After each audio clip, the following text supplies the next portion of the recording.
हमारे रहते आप बेरोजगार क्यों हैं? सरकारी नौकरी की सबसे अच्छी तैयारी, सबसे अच्छे अध्यापक, सबसे कम फीस। हरियाणा का नंबर 1 कोचिंग सेंटर ICS। नमस्कार, मैं हूं प्रमोद और आप देखना शुरू कर चुके हैं दी-सड़कनामा.com। तस्वीरें आपको हरियाणा के सिरसा की दिखा रहा हूं। उत्तर प्रदेश के मुख्यमंत्री योगी आदित्यनाथ मंच पर पहुंच चुके हैं और किस तरह से लोगों का अभिवादन स्वीकार कर रहे हैं। विक्ट्री का चिन्ह बना करके योगी आदित्यनाथ हैं, वो डॉक्टर अशोक तंवर हैं, उनको आशीर्वाद दे रहे हैं। आपको दिखा रहे हैं तस्वीरें इस वक्त हरियाणा के सिरसा की। और आज सिरसा में बड़ी रैली होने जा रही है। उत्तर प्रदेश के मुख्यमंत्री योगी आदित्यनाथ है, वो मंच पर पहुंच चुके हैं। आपको तस्वीरें दिखा रहे हैं कि योगी आदित्यनाथ है, वो मिल रहे हैं। प्रोफेसर गणेशी लाल है, वो उनसे आशीर्वाद ले रहे हैं। सांसद सुनीता दुग्गल है, वो उनसे मिल रही हैं। और तमाम जो नेता हैं भारतीय जनता पार्टी के, वो उनसे मिल रहे हैं। तस्वीरें हम आपको दिखा रहे हैं हरियाणा के सिरसा की। योगी आदित्यनाथ है, वो पहुंच चुके हैं मंच पर और आज सिरसा में बड़ी रैली है, वो होने जा रही है। जैसा कि आप सब लोग जानते हैं कि 25 मई को हरियाणा में छठे चरण के दौरान मतदान होगा और इस चुनाव को लेकर के भारतीय जनता पार्टी ने सिरसा लोकसभा क्षेत्र पर पूरी ताकत है, वो झोंक दी है। आज उत्तर प्रदेश के मुख्यमंत्री योगी आदित्यनाथ है, वो पहुंचे हैं। आपको दिखा रहे हैं तस्वीरें कि किस तरह से जिला अध्यक्ष है निताशा सियाग, वो उनको पगड़ी पहना करके उनका स्वागत कर रही हैं। और किस तरह से भीड़ है, भारी संख्या में जो लोग हैं सिरसा के, वो इस रैली में पहुंचे हैं। क्या कुछ बड़े ऐलान योगी आदित्यनाथ करते हैं और डॉक्टर अशोक तंवर हैं, वो क्या कुछ कहते हैं, वो भी हम आपको सुनवाएंगे। आपको दिखा रहे हैं तस्वीरें कि किस तरह से योगी आदित्यनाथ को सम्मानित किया जा रहा है बीजेपी की टीम की ओर से। आपको दिखा रहे हैं तस्वीरें, जय श्री राम के नारे हैं वो लग रहे हैं। योगी आदित्यनाथ क्या कुछ बड़ा ऐलान करते हैं। सुभाष बराला हैं, वो योगी आदित्यनाथ से मिल रहे हैं। आपको दिखा रहे हैं तस्वीरें, क्या कुछ बड़ा ऐलान योगी आदित्यनाथ करते हैं। पहली बार सिरसा पहुंचे हैं योगी आदित्यनाथ, बुलडोजर बाबा के नाम से जाने जाते हैं योगी आदित्यनाथ। और आज सिरसा में बड़ी रैली है, वो होने जा रही है। उसी सोच को लेकर के आपके बीच में उत्तर प्रदेश के मुख्यमंत्री जी यहाँ पर पहुंचे हैं और मैं पूरे दावे के साथ इस बात को कह सकता हूँ, क्योंकि भारतीय जनता पार्टी जो संकल्प ले लेती है वो पूरा करके दिखाती है। चाहे वो राम मंदिर का 550 साल पुराना मामला था, चाहे वो करतारपुर कॉरिडोर था जो बाबा नानक की धरती थी, चाहे वो धारा 370 खत्म करना था, चाहे नया नागरिकता कानून इस देश में लेकर के आना था, या फिर महिलाओं के सशक्तिकरण के लिए महिला आरक्षण बिल जिस तरीके से लेकर के आए, 3 तलाक खत्म कर दिए। तो साथियों, आज हमारे बीच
सुनामी पूरे देश के अंदर, और एक ही स्वर गूंज रहा है, चारों ओर एक ही नारा गूंज रहा है, और वह है कि फिर एक बार,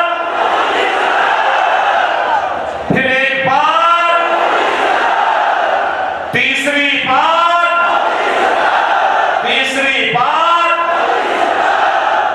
अब की बार,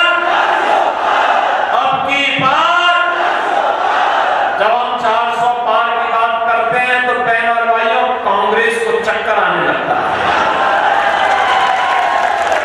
और चक्कर इसलिए आने लगता है क्योंकि 400 सीटों पर तो चुनाव ही नहीं लड़ रही है, तो जीतेगी कैसे? और इसीलिए तो मैं कह रहा हूं, जनता जनार्दन से जवाब देती है। क्या जवाब देती है? जवाब देती है कि जो राम को लाए हैं,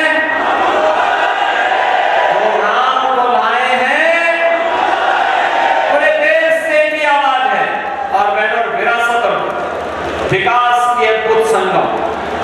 अयोध्या में रामलला आ गए, और कांग्रेस को तो सत्ता की इतनी जल्दी थी कि करतारपुर साहब को ये बोल गई थी, और तो मोदी जी आए, तो मोदी जी ने आने के बाद करतारपुर कॉरिडोर के निर्माण के कार्यक्रम को भी आगे बढ़ाया।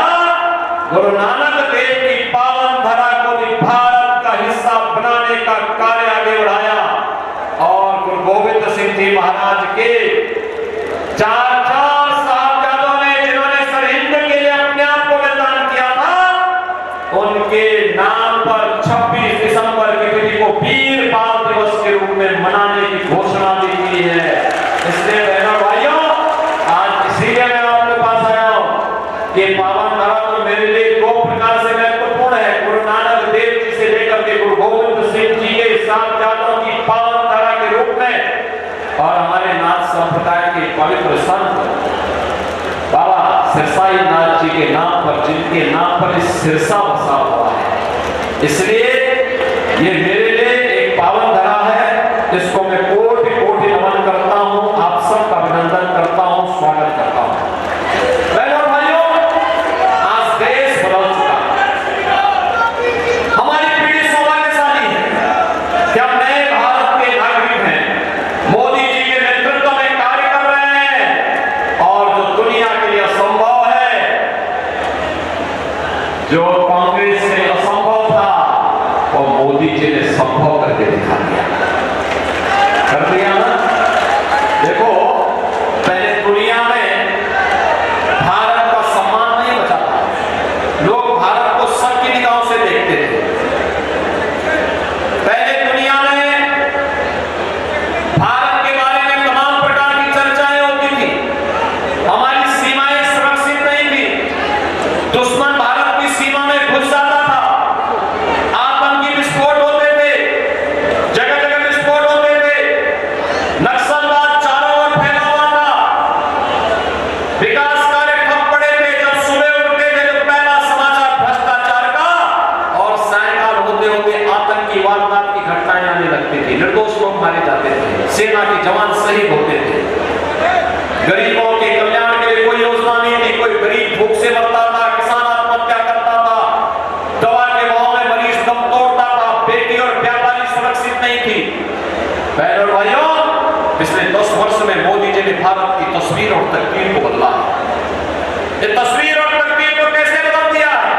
आज भारत का सम्मान दुनिया में बढ़ा है, दुनिया में कोई संकट आता है, लोग दुनिया भारत की तरफ देखती है, सीमाएं सुरक्षित है, अब कोई दुश्मन भारत की सीमाओं तक आक्रमण नहीं कर सकता है, क्योंकि एक नया भारत है, और आतंकी वारदात तो नहीं होती, इसमें नकेल कसा गया। लेकिन अगर पटाखा भी जोर से बढ़ जाए ना, तो सबसे पहले पाकिस्तान सफाई देता है कि नहीं, मैंने नहीं किया। उसे मालूम है अगर समय रहते सफाई नहीं की तो ये भारत है, छेड़ता नहीं है, लेकिन अगर कोई छेड़ता है तो उसको छोड़ता भी नहीं है, वो भयभीत रहता है। बहनों और भाइयों, भय बिनु होई न प्रीति, ये वही है, जब ताकत होती है ना,